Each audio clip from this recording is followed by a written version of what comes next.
Air signs, tignan natin kung ano po ang mensahe para sa'yo ngayong araw. Gemini, Libra, and Aquarius. Kung di pa po kayo nakasubscribe dito sa ating channel, please subscribe na po kayo and palike na din po ng ating video. At sa mga nice pong mag-avail ng ating private readings, Lucky Stones and Amulet, makikita nyo po yung link sa description box below. Tarot Intentions by Eliana Reyes. Tignan natin kung ano po ang mensahe para sa iyo. We have I want you. Ayan. So, someone likes you, someone wants to be with you ngayong araw na ito. Tignan natin kung ano pa ang mensahe. Spirit guide, ano po ang mensahe para sa'yo? Earth signs, air signs pala. Sorry po, ayan. Air signs. We have party. Okay. So, merong tao dito na gusto kayong makita, gusto na i-celebrate yung something with you. We have internet. We have baby. Ayan po. So, meron dito, pwede na meron kayong kausap over the net, yung iba po sa inyo. And pwedeng yung iba, mansari ninyo. Ayan, some of you, first mansari. Or could be 1 year na kayo nitong person mo. Tignan natin kung ano pa yung mensahe. Actually, magaan naman yung energy dito. Air signs. Tignan natin ano tong I want you na energy. Spirit guide, ano po itong I want you energy for air signs ngayong araw.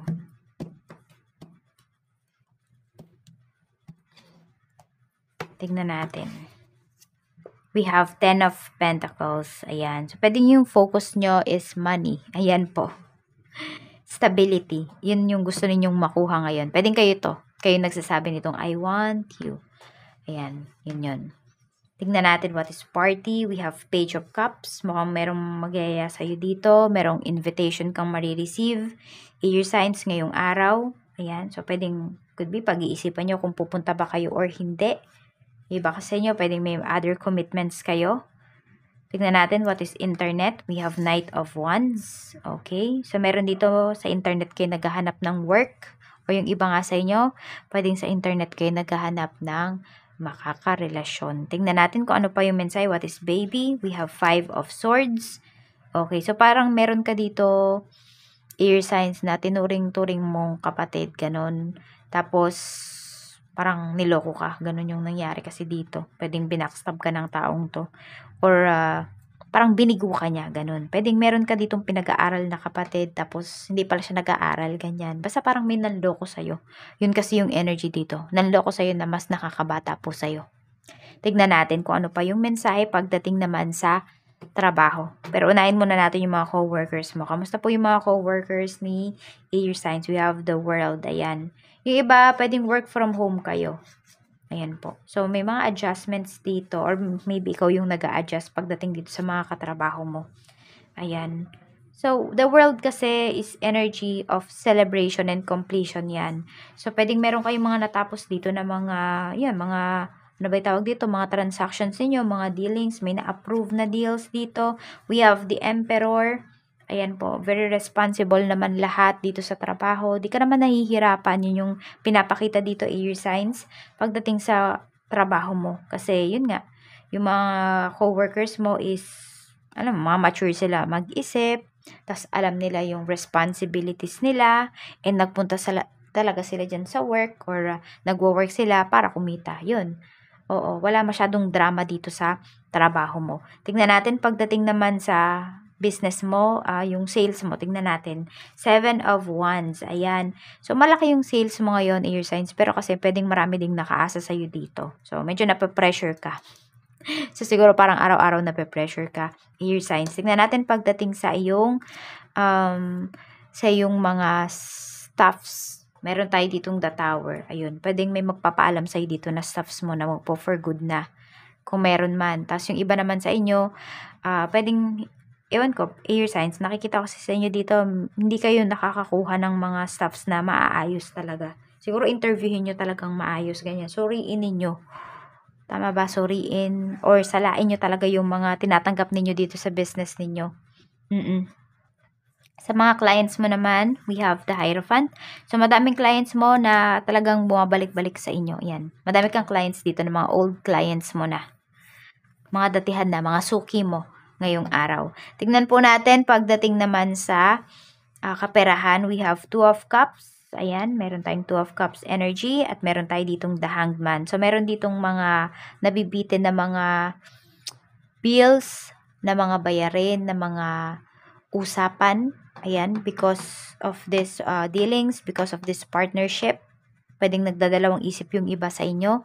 So, parang wala kayong peace of mind. So, air signs, pag yan po yung nararamdaman ninyo, wala kayong peace of mind, huwag nyo nang ituloy kung meron man kayong mga transactions dito regarding your money. Ayan po. Or kung hindi man kayo palagay, mag-research kayo about dito sa pinapasok po ninyo. Kasi pwedeng medyo malaki ding pera yung ilalabas nyo dito. Tignan po natin ano pa yung mensahe para sa'yo. Pagdating naman sa mga single natin, we have 3 of Wands. So, ito, meron kayong nilulook forward dito. Kasi yung iba sa inyo, di ba, pwedeng meron kayo ditong nakakausap over the net. Meron yung iba sa inyo dito. Meron kayong ka-deal na foreigner. So, ayan, no. Meron kayong ilulook forward. Could be 3 months from now. For some of you, pwedeng magkikita kayo ng taong to. Ayan, or magte-take siya ng risk para puntahan ka. Tignan natin kung ano po yung mensahe pa para sa'yo pagdating sa mga in a relationship. We have Queen of Wands. Ayan, magaan naman yung energy dito sa relationship ninyo. Nagbibigayan. Ayan po. So, pwedeng may mga plano dito. Ayan. Yung person mo or could be ikaw to air signs, hinihintay mo na lang kung ano ba yung magiging plans ng person mo or ano ba yung magiging actions. Or could be kung meron kayong mga pinagpaplanuhan dito, talagang pinapakinggan mo yung person mo. Ayan. Alam mo yun, hindi mo siya kinokontra. Ayan, pinapakinggan mo yung sinasabi niya, iniintindi mo, and then tsaka ka palang magre-react. Ayan, maganda yung partnership ninyo dito. Magaan lamang po. Tingnan natin at ano ba, parang may plano. Ganon. Check natin pagdating naman po sa mga kasal na. Ayan, sa mga married natin dito. We have temperance. So, ayan, kailangan ng mahaba-habang pasensya ngayong araw na ito. So, pwede yung person mo, baka nga may pinuntahan siya, tapos gabi na siya makakauwi. We have the lovers.